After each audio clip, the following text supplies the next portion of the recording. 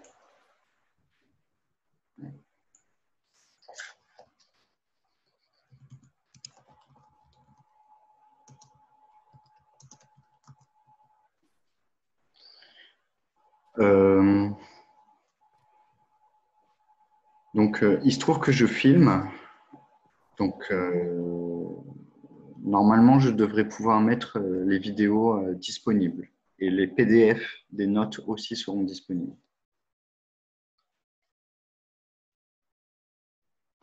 OK. Donc, on va faire cette limite.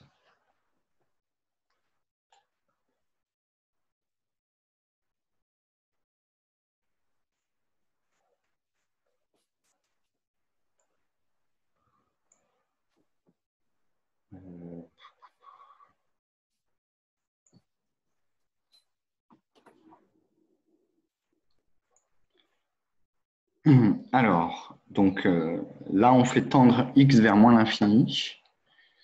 Du coup, il va falloir qu'on prenne en compte le signe. Alors, la partie du haut, elle est positive. La partie du bas, lorsque x va tendre vers moins l'infini, elle va être négative.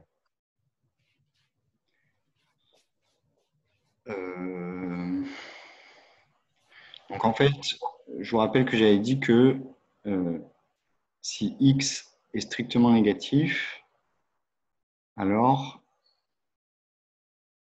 valeur absolue de x divisé par x, ça c'est égal à moins 1. Et donc,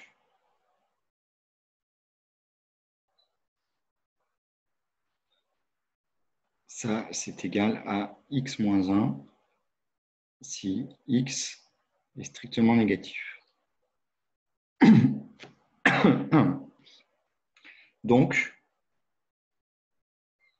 la limite quand x tend vers moins l'infini de x carré plus valeur absolue de x divisé par x, ça c'est égal à moins l'infini.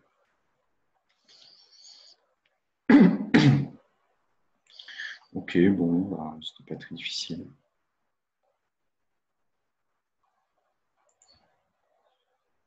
Il fallait juste bien savoir quel était le signe des choses.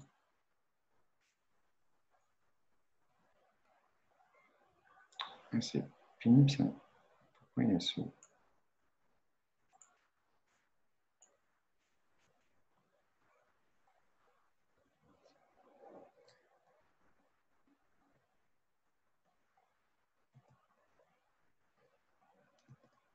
Mince.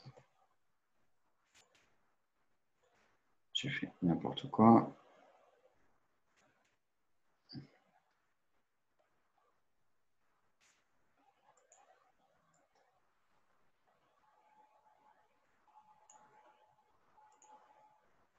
Ok.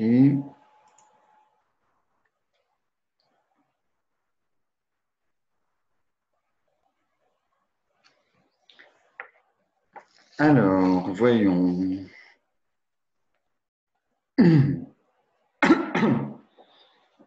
Alors, donc là, le 9 et 10, c'est en 0 et plus l'infini de... Donc la limite, quand x tend vers 0, de racine de x plus 1 plus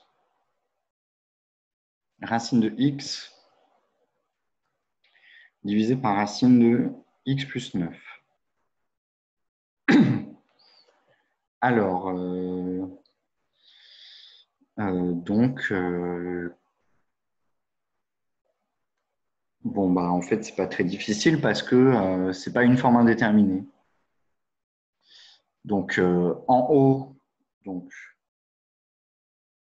je vais faire en rouge. Ça tend vers 0. Non, ça tend vers 1.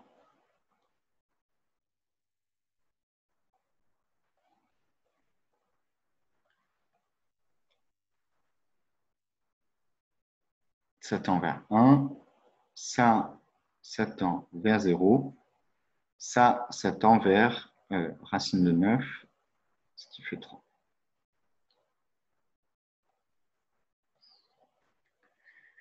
Alors, du coup, bah, ça fait 1 sur 3. Tout simplement. On aurait eu un problème si jamais le truc du bas tendait vers 0. Là, il aurait fallu déterminer ce qui se passe. On aurait eu un vrai gros problème si jamais ça tendait en haut vers 0 et en bas aussi vers 0. Parce que là, on aurait carrément une forme indéterminée 0 sur 0. Et là, il aurait fallu faire quelque chose de plus évolué. Mais ici, tout ça tend vers des valeurs non nulles. Du coup, c'est le résultat de la limite des divisions. Si f et g tendent vers des valeurs finies non nulles, alors il n'y a pas de problème, la limite tend vers le quotient des deux. Donc là, ce n'était pas très difficile. Je pense que c'est quand même plus subtil en plus l'infini. Donc c'est la limite quand x tend vers plus l'infini de racine de x plus 1. Ah mais oui, mais il y a des petits points rouges là, c'est bizarre. Bon. Plus racine de x divisé par racine de x plus 9.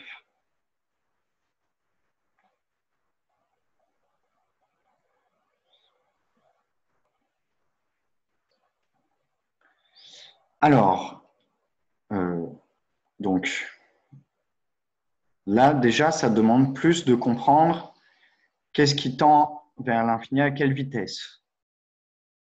Donc ça c'est vitesse racine de x. Racine de x, on ne peut pas vraiment être plus précis que ça. Ça va tendre à peu près à la vitesse racine de x. Donc, c'est égal en fait. Hein. Et ça va tendre à peu près à la vitesse racine de x. Donc du coup, tout ça, ça devrait être égal à, je vais mettre 3 petites vagues, 2 racines de x divisé par racine de x, c'est-à-dire que ça va être 2.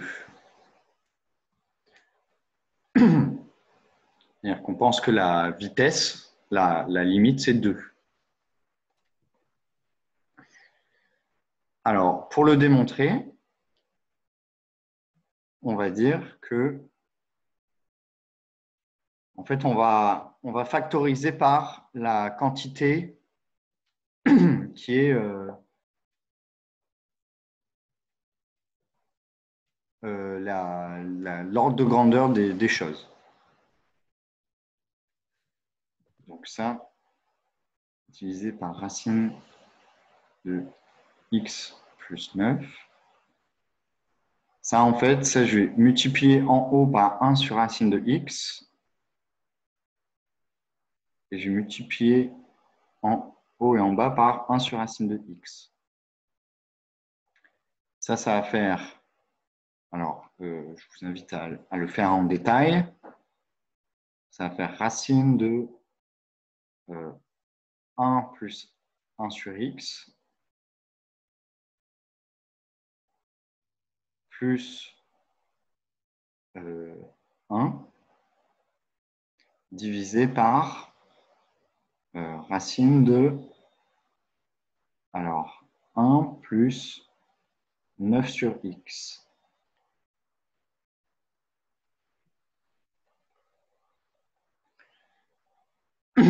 Donc, ce truc-là, ça va tendre vers 0. Ce truc-là, ça va tendre vers 0. Et donc, tout ça va tendre lorsque x tend vers plus l'infini. Donc ça va tendre vers 1. Vers 1 plus 1 divisé par 1, qui fait 2. OK ?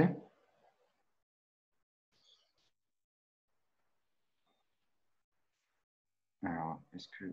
Non, pas de question.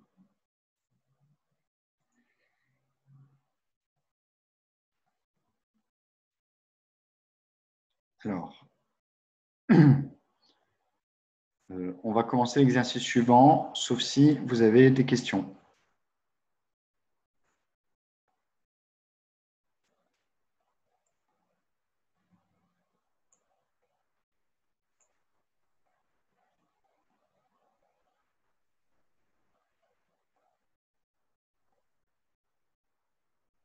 Putain, c'est bizarre, c'est point rouge là. Je me demande si jamais je fais ça et ça. Ah non, ils sont toujours là. Bon, c'est bizarre.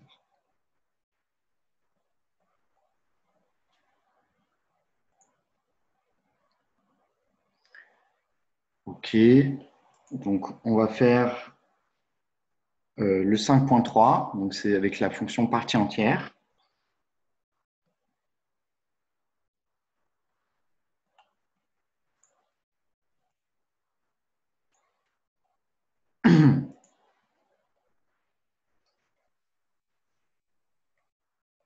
Alors, donc la fonction partie entière, donc c'est e de x qui est égal à l'unique k appartenant à z, tel que donc k est inférieur ou égal à x, qui est strictement plus petit que k plus 1. Donc E, elle va de R dans Z.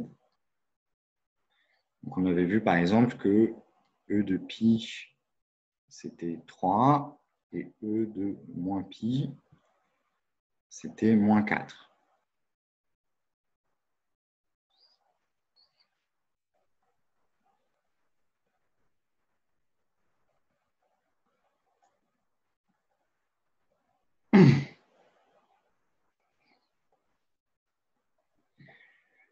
Alors, 1, calculer la limite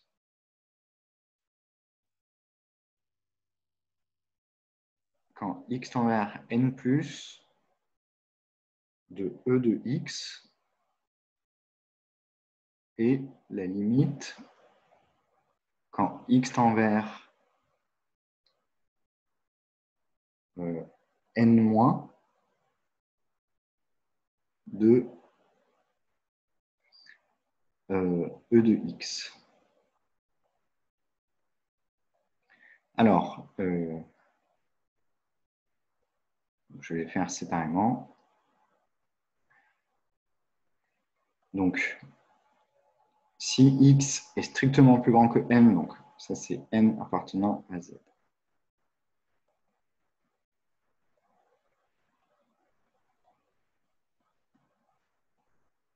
Et x, donc si x est plus grand que n, mais strictement plus petit que n plus 1, alors e de x, c'est égal à n. Donc, la limite quand x tend vers n plus de e de x, c'est égal à n. Maintenant, si x appartient à n-1, n, exclu, alors e de x, c'est égal à n-1. Donc, la limite, quand x tend vers n- de e de x, c'est égal à n-1. Alors, je vais faire un petit dessin.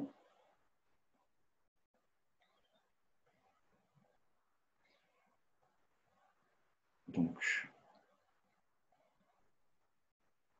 on va prendre n, moins 1, n et n plus 1. Donc, je ne fais pas bien à l'échelle. Là, j'ai n-1, n et n plus 1. Donc, on l'avait fait, hein, le dessin de la fonction partie entière. Je vais faire une petite croix.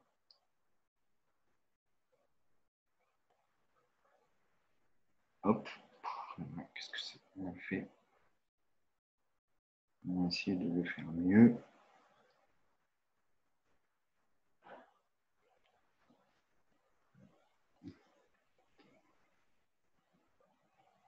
Donc, elle est toute plate là.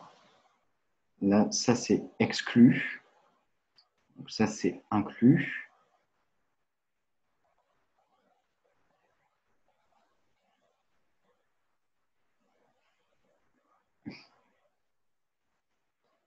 OK. Et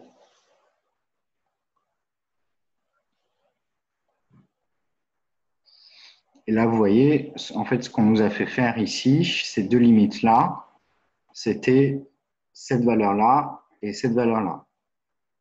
OK, donc, c'était la limite à gauche et la limite à droite ici.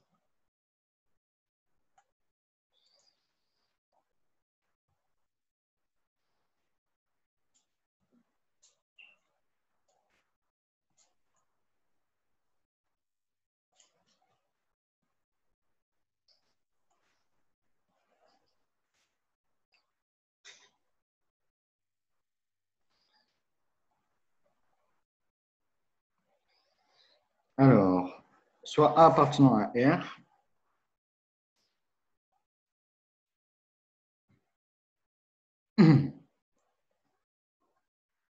donc 2, soit A appartenant à R,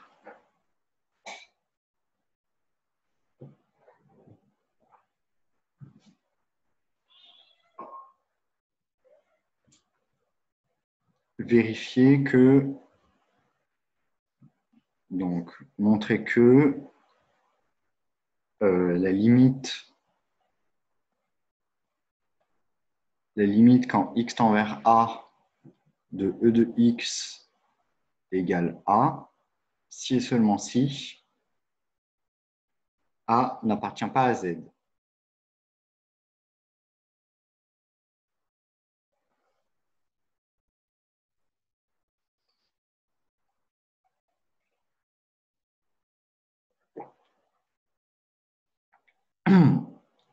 Donc, si on regarde sur le graphique,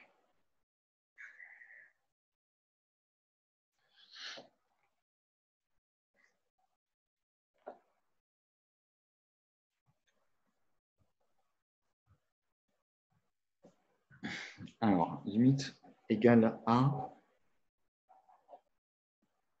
euh, te, te, te, te, te, te, te,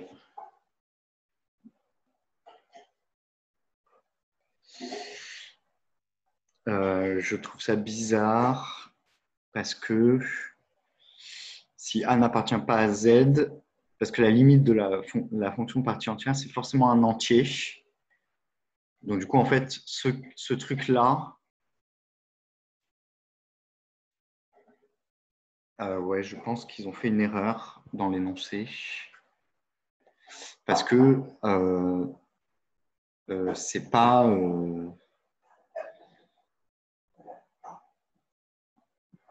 Donc, c'est, disons, c'est plutôt existe. Je pense qu'il y a une erreur. C'est pas égal à, c'est existe.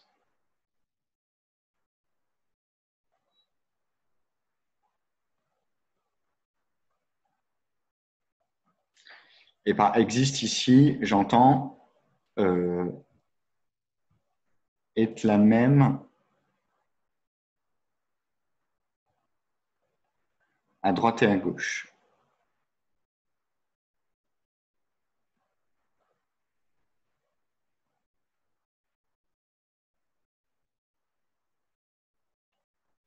Donc, je pense qu'il y a une erreur dans l'énoncé.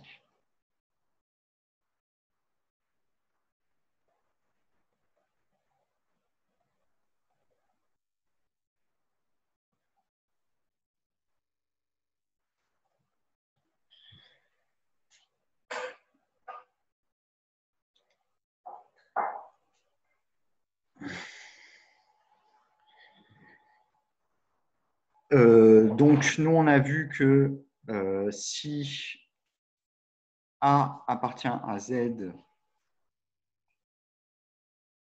alors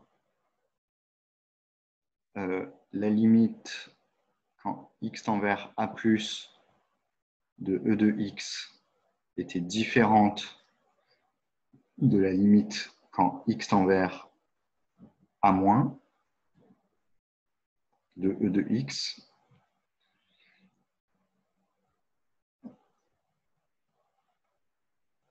Donc, si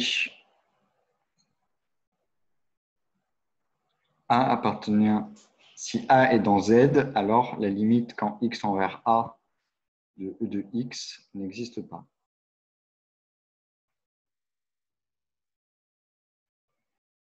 Donc, réciproquement, maintenant on fait la réciproque.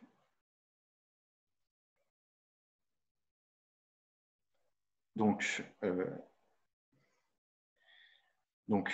on a montré que, donc on veut montrer l'équivalence entre la limite existe et A n'appartient pas à Z. J'ai pris un A dans Z et j'ai montré que la limite n'existait pas. Donc là, donc si vous voulez, on a montré une implication. On a montré que si A est dans Z, alors la limite n'existe pas. Et ça, c'est une implication qui est équivalente à sa contraposée. C'est-à-dire que si la limite existe, alors c'est que A n'est pas un entier.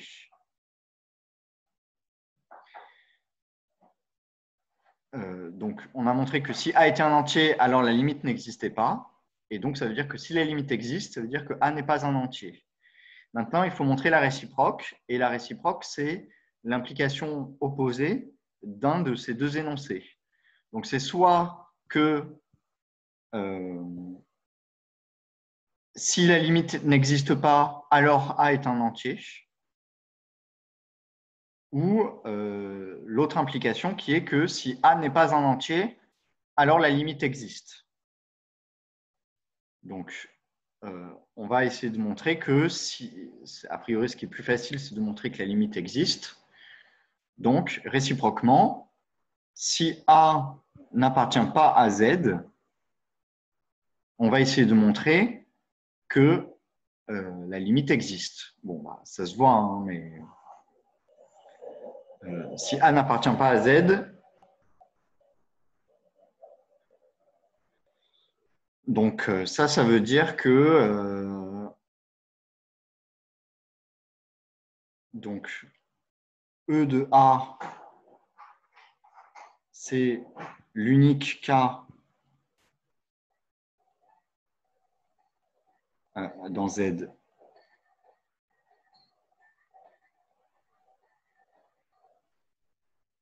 tel que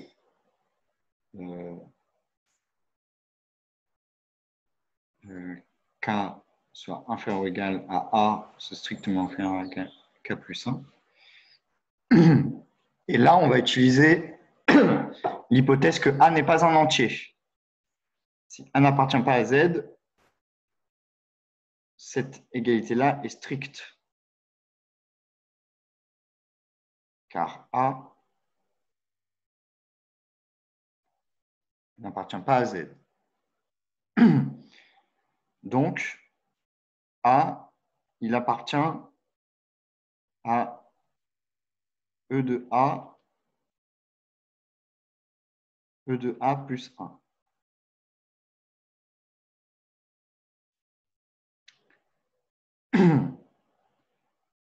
Or, sur cet intervalle,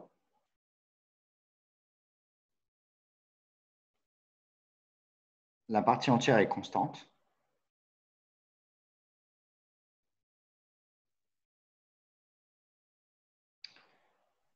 Donc,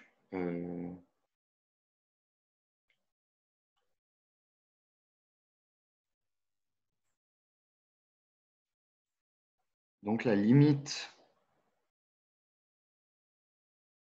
quand x tend vers A de E de x ça va être égal à E de A.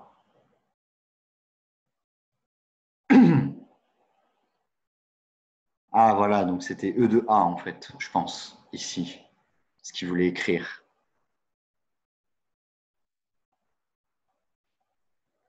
C'était pas A, c'était E de A. Donc, la limite quand x tend vers A de E de x égale E de A, et la limite existe.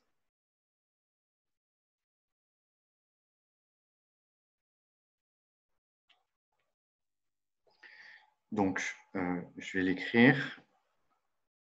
Donc, erreur dans l'énoncé. En fait, ça, c'est équivalent à dire que la limite quand x tend vers A de E de x, c'est égal à E de A. Elle était là, l'erreur. Ils ont mis A alors que c'était E de A. OK, très bien.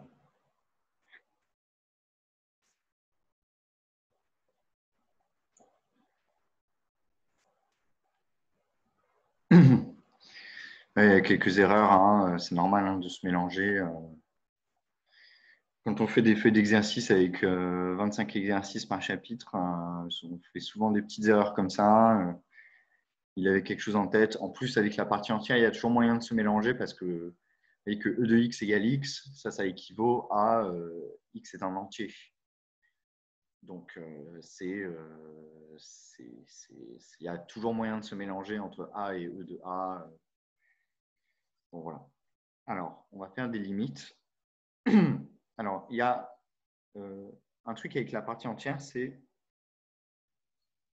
donc en général, la partie entière de 1 sur x, ça c'est une fonction qui est bizarre.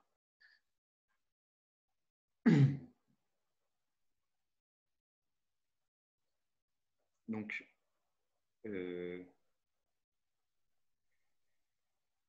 donc, on va faire la limite quand x tend vers 0 plus, donc A, la limite quand x tend vers 0 plus de x e de 1 sur x.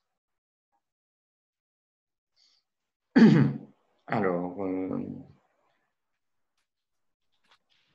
comment ça marche ce truc?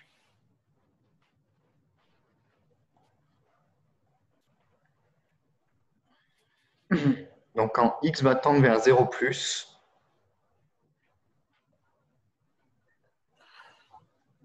donc ça va tendre vers 0. Et ça va tendre vers plus l'infini. Du coup, on a une forme indéterminée.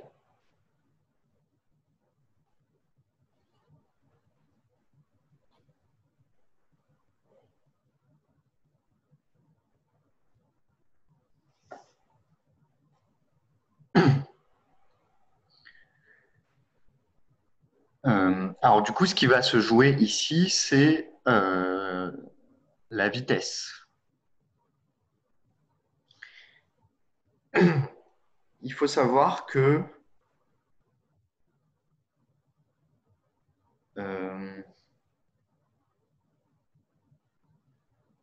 donc, alors, la partie entière de 1 sur x, ça, c'est quelque chose de compliqué à comprendre. Donc, c'est ça qui est difficile à comprendre. E de 1 sur x, c'est l'unique cas appartenant à z tel que k ce soit inférieur ou égal à 1 sur x strictement plus petit que k plus 1.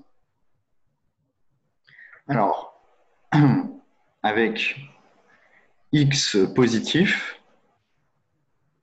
donc ça implique que k soit positif.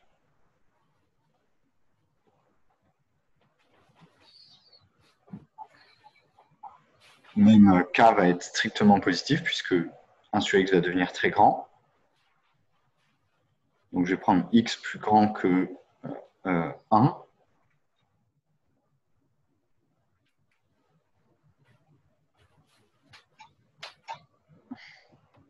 Donc ça équivaut à... Donc on va tout inverser. On va essayer d'encadrer K. Donc on va avoir... non, je vais essayer d'encadrer X. Donc je vais passer à l'inverse. Donc je vais avoir X qui sera plus petit que 1 sur K. Et de l'autre côté, je vais avoir X qui sera strictement plus grand que 1 sur K plus 1.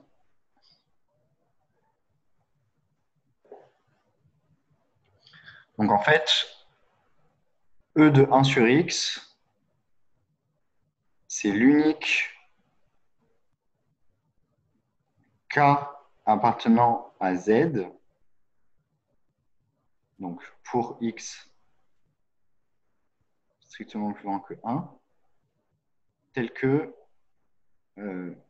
X se soit compris entre 1 sur K et 1 sur K plus 1.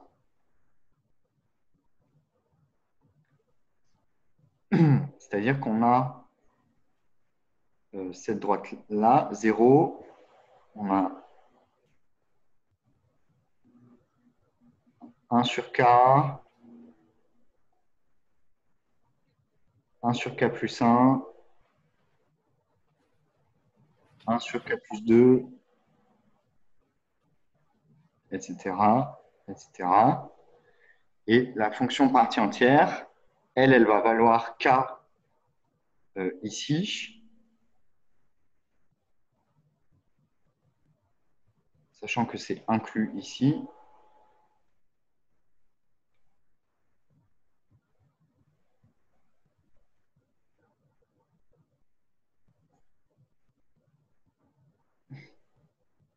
Et il faut comprendre que la longueur de ces intervalles, elle diminue avec le temps, avec K.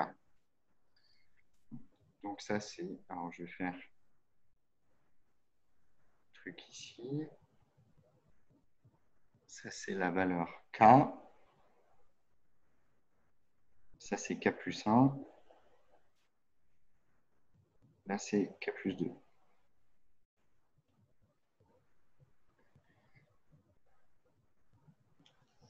Donc voilà, donc elle fait un truc bizarre, quoi. Mais par contre, elle va être quand même à peu près égale à 1 sur X.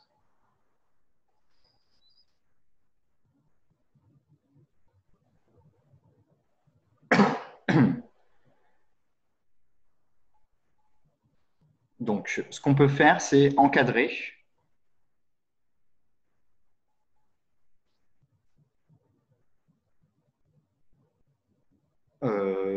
On peut dire que donc euh,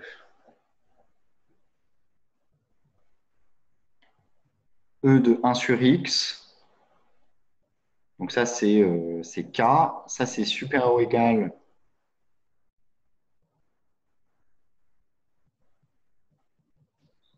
euh,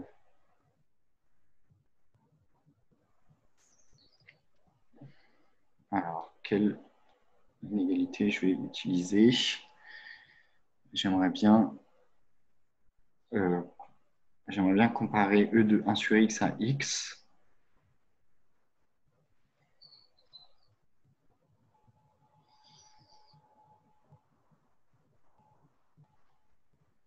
Donc E de 1 sur X, c'est plus petit que 1 sur X. Mais ça ne va pas me donner la réponse.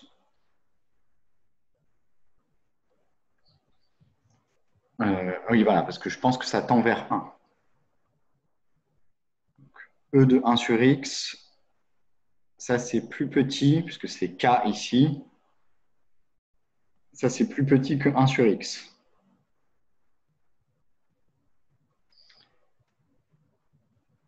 Et d'un autre côté, c'est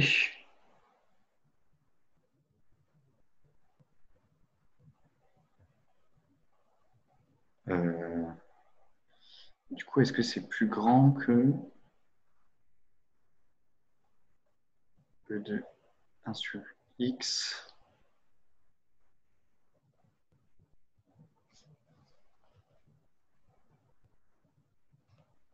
que 1 sur x moins 1? Non. Oui, parce que du coup, je vais obtenir que c'est.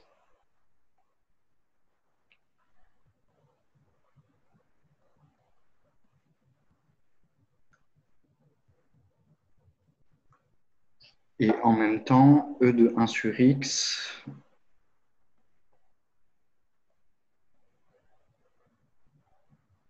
ça va être plus grand que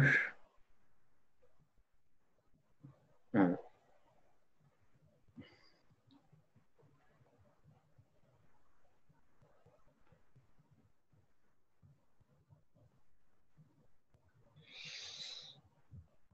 euh,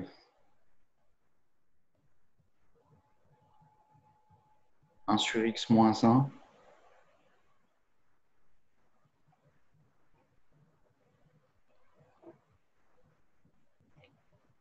1 sur x moins 1.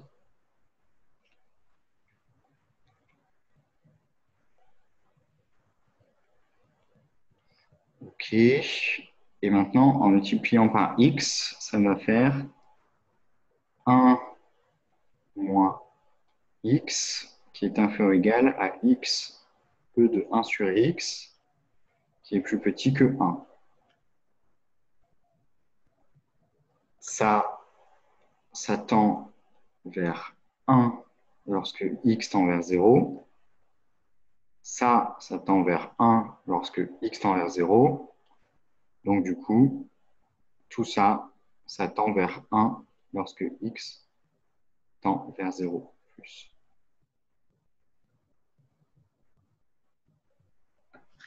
OK? Donc, du coup, tout ça, c'était égal à 1.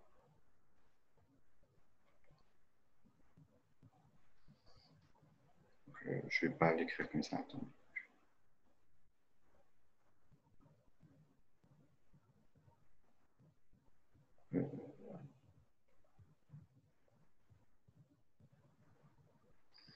OK.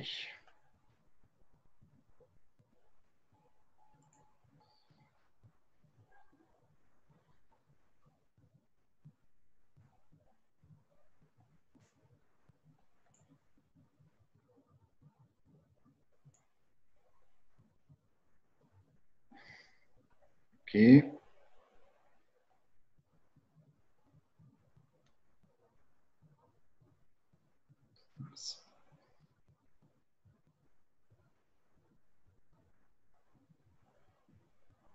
Voilà. Quel trait moche j'ai fait. Alors, une autre limite. Donc, maintenant qu'on a mieux compris comment marcher partie entière de 1 sur x, on va peut-être pouvoir faire la deuxième.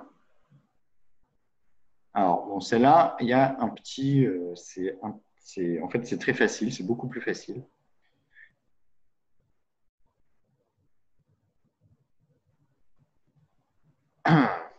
Alors, ça, c'est égal à quoi? Euh, bon,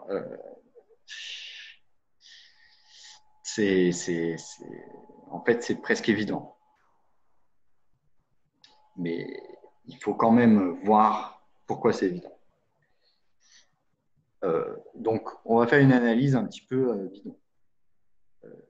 X, quand x tend vers plus l'infini, x tend vers plus l'infini. Okay. E de 1 sur x, 1 sur x va tendre vers 0, et donc la partie entière va tendre vers 0. Donc, du coup, c'est l'infini fois 0. C'est une forme indéterminée. Du coup, la question, ce serait de savoir à quelle vitesse celui-là tend vers 0. Bon, à quelle vitesse la partie entière de 1 sur x tend-elle vers 0? Et ben, en fait, elle tend extrêmement vite vers 0 elle vaut 0 à partir d'un moment. Donc, en fait, si x est strictement plus grand que 1, la partie entière de 1 sur x, ça c'est égal à 0. Donc, la limite quand x tend vers plus l'infini de x, e de 1 sur x, ça fait 0. Parce que ça, c'était déjà égal à 0. Bon. C'est la partie entière de 1 sur x, ça, c'est bizarre qu'au voisinage de 0.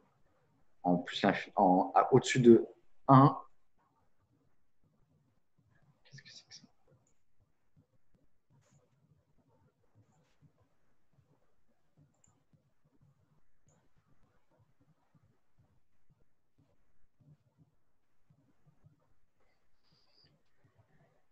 Ok. Alors, la dernière, c'est la limite quand x tend vers 0 plus de racine de x, e de 1 sur x. Alors, ça ressemble à la première. En fait, on va même utiliser le résultat de la première. Donc, on sait que la limite quand x tend vers 0 plus de x, e de 1 sur x, ça c'est égal à 1. Donc ça, qu'est-ce que ça veut dire? Ça signifie que si x est proche de 0,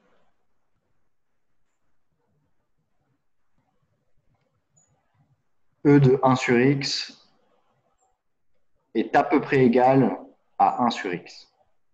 C'est ça que ça veut dire.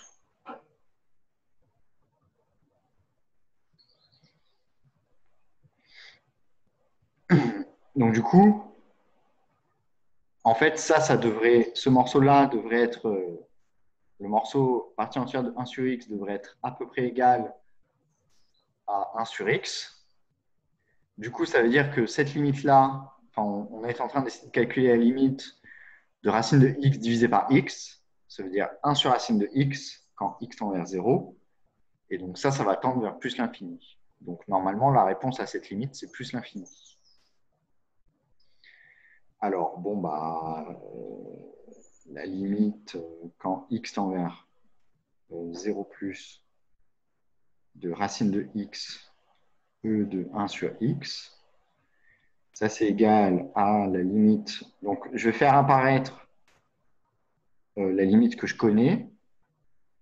Donc, en fait, ça va être 1 sur racine de x fois x, e de 1 sur x.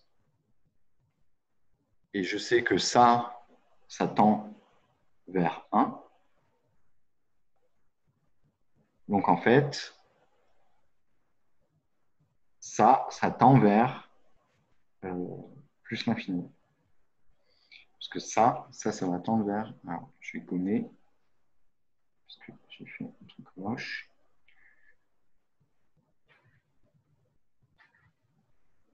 Ça tend vers 1.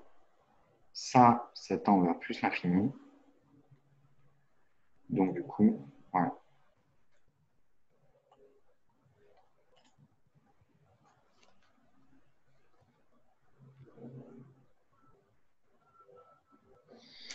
OK.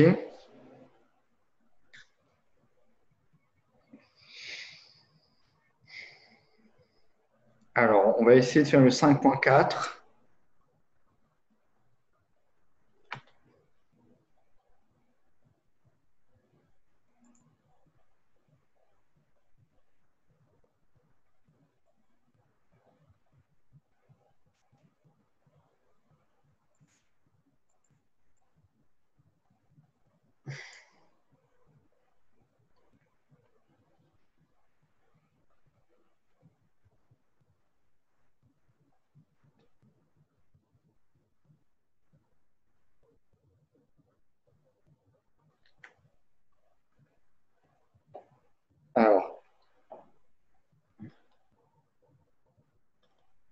Il me reste un quart d'heure, donc je vais essayer de le faire rapidement.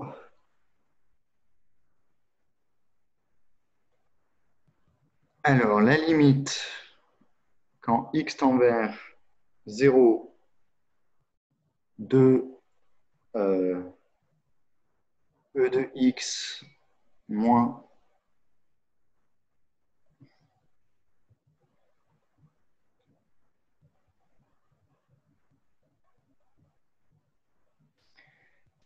divisé par x plus x carré. Alors ça, c'est déjà plus subtil.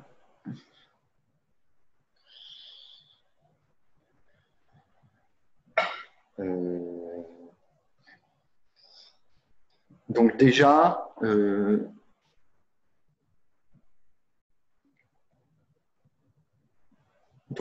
x carré ici, lui, il va servir à rien. Parce que quand x est petit, x carré, il est négligeable devant x. Du coup, ici, c'est x qui va gagner. Donc déjà, ça, c'est une forme indéterminée, puisque en haut, ça tend vers 0 et en bas aussi. Donc, tout ça, là, tout ça, ça tend vers 0. Ça tend vers 0. Il y a une forme indéterminée.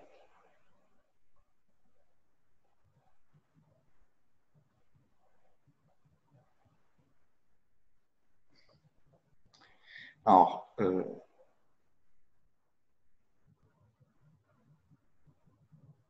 pour x proche de 0,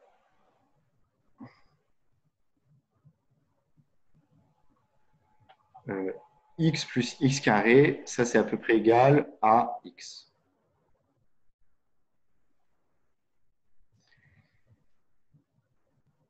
Alors maintenant,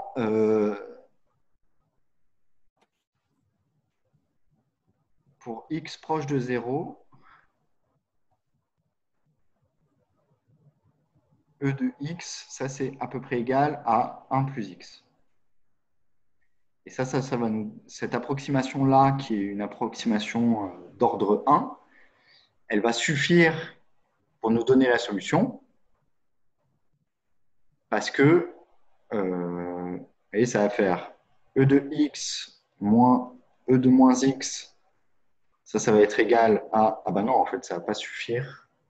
Si, ça va suffire.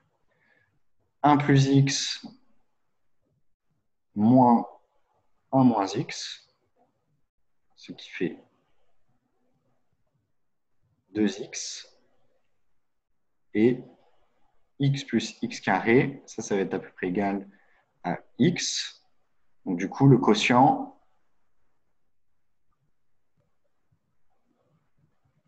sera à peu près égal à 2x sur x, ce qui est égal à 2.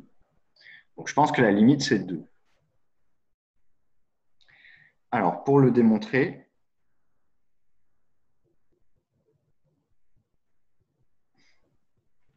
en fait, on va réaliser cette approximation-là. Donc, on sait que la limite, quand x tend vers 0 de e de x moins 1 divisé par x, c'est égal à 1. Et donc, du coup,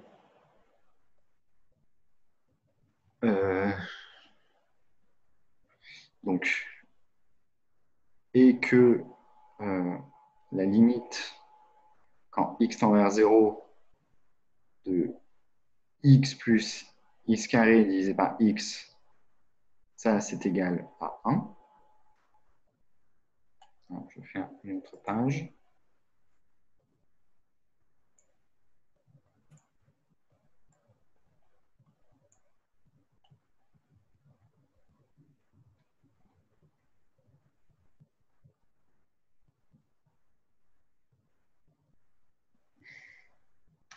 Donc, du coup, alors, on va écrire que e de x moins e de moins x, x plus x carré, ça c'est... Je vais faire la technique moins 1 plus 1. Donc, E2x moins 1 divisé par x plus x carré.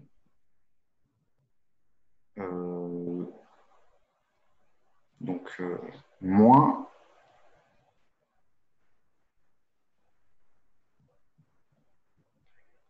E de moins x moins 1 divisé par x plus x carré. Ça, je vais dire que c'est égal à E de x moins 1 divisé par x multiplié par x divisé par x plus x carré moins E de moins x moins 1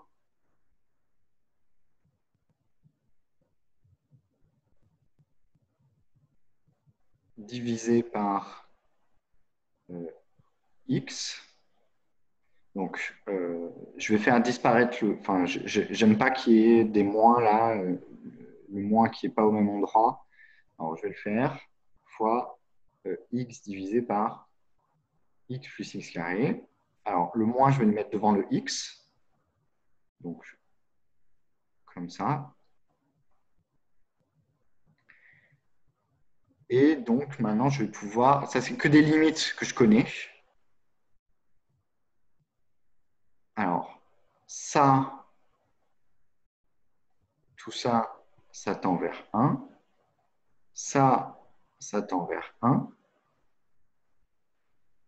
Alors, tout ça, quand x tend vers 0, moins x tend vers 0 aussi. Donc, en fait, ça aussi, ça tend vers 1. Et ça tend vers 1. Donc, du coup, tout ça, ça tend vers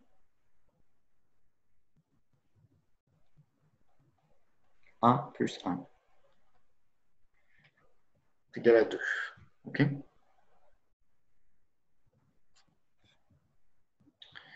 voilà. Donc, là, comme ça, j'ai trouvé la limite de ce truc-là.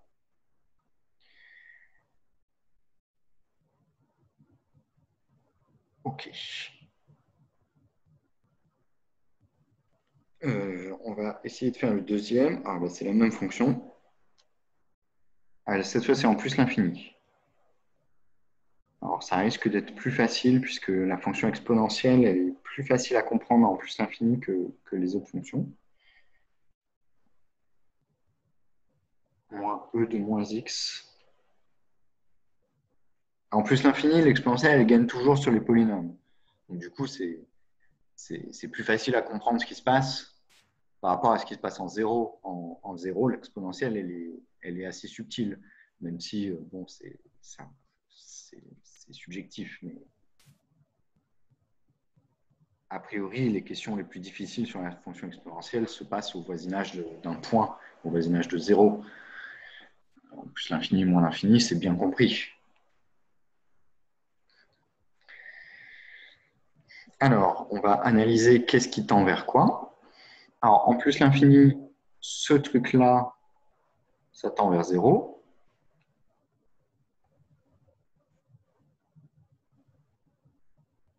Ce truc-là, ça tend vers plus l'infini, très vite. Donc, celui-là, il tend vers l'infini, mais il tend très vite vers l'infini. Et celui-là, il tend vers plus l'infini. Donc, ça, c'est vitesse exponentielle.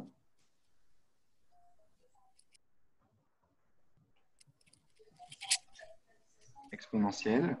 Et ça, c'est à vitesse polynomiale.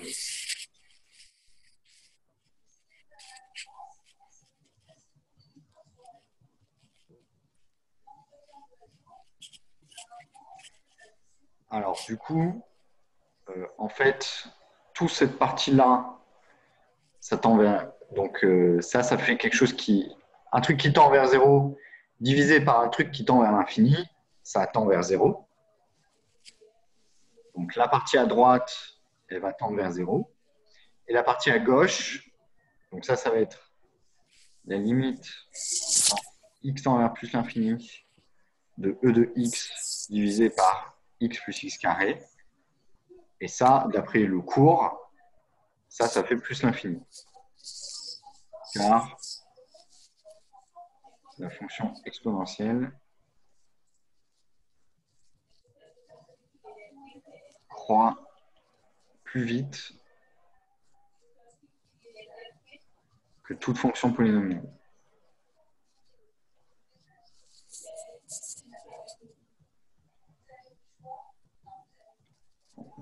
Toute fonction polynomiale. Ah, bon, tant pis. OK? Alors, on va faire le 3 et 4.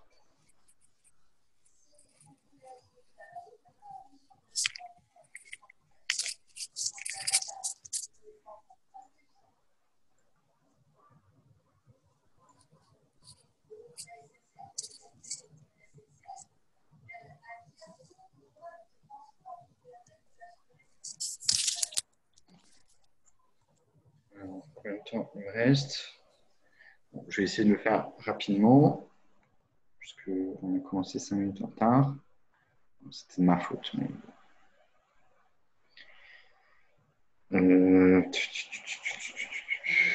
Ouais, mais du coup, c'est subtil.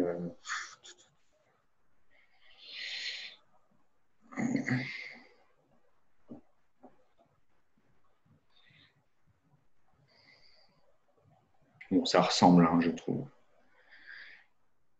Alors, la limite, quand x tend vers 0, de ln de 1 plus x carré divisé par x moins x carré.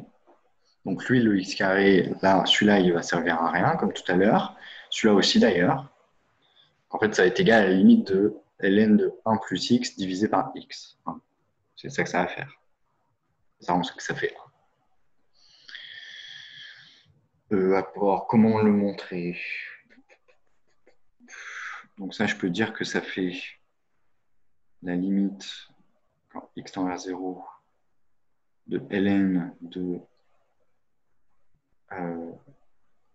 1 plus x carré divisé par 1 plus x. Mais d'ailleurs, même pas. Hein. Attendez. Si, voilà. Plus ln de 1 plus x. Ça tend vers 0. Donc, ce quotient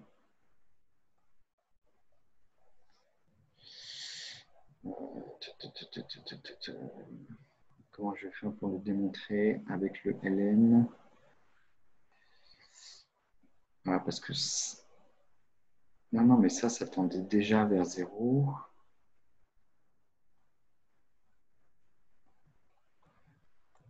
Ah non, je sais comment on va faire.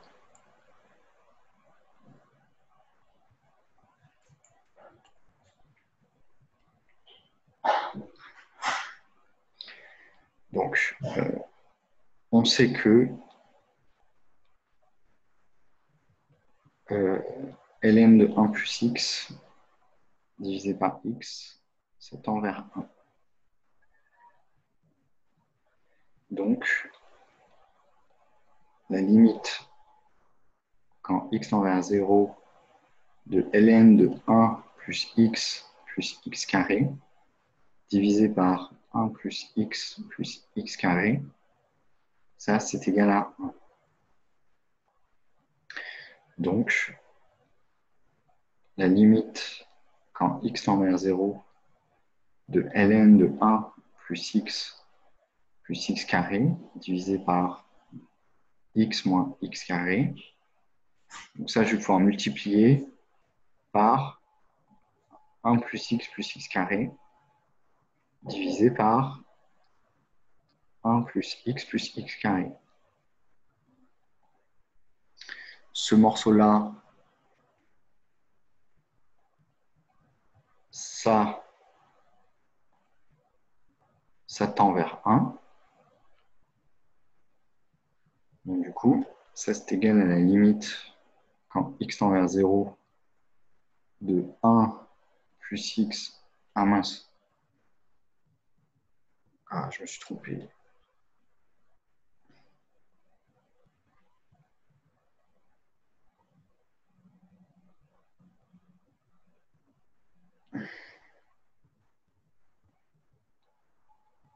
Voilà, x plus x carré. Voilà, comme ça, c'est beaucoup mieux. Limite, il n'y a plus de 1. Top. X plus x carré divisé par x moins x carré. Et ça tend vers 1. OK. Bon, on va s'arrêter là. Donc ça, c'était égal à 1.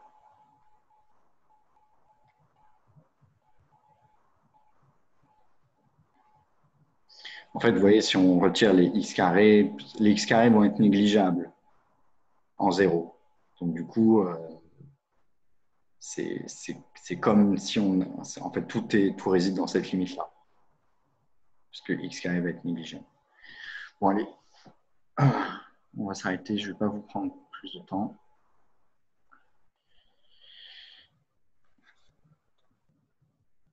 Bon, bah, merci d'avoir écouté. Peut-être essayer. Demain, ah oui, mais demain, c'est férié.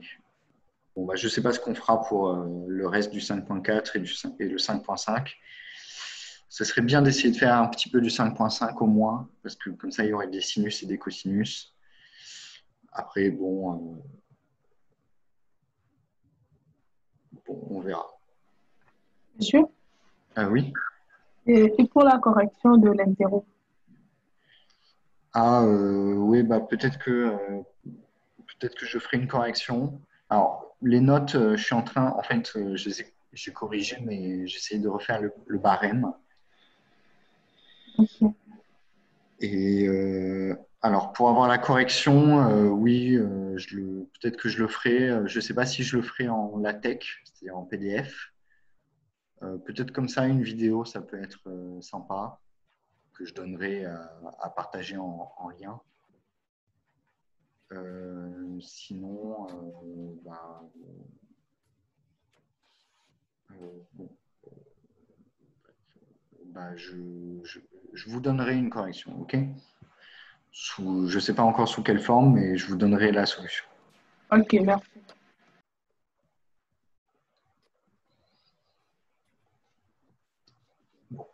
Vous avez des questions?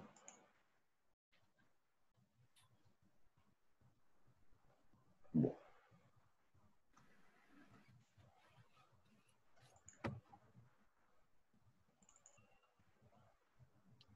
comment je peux faire?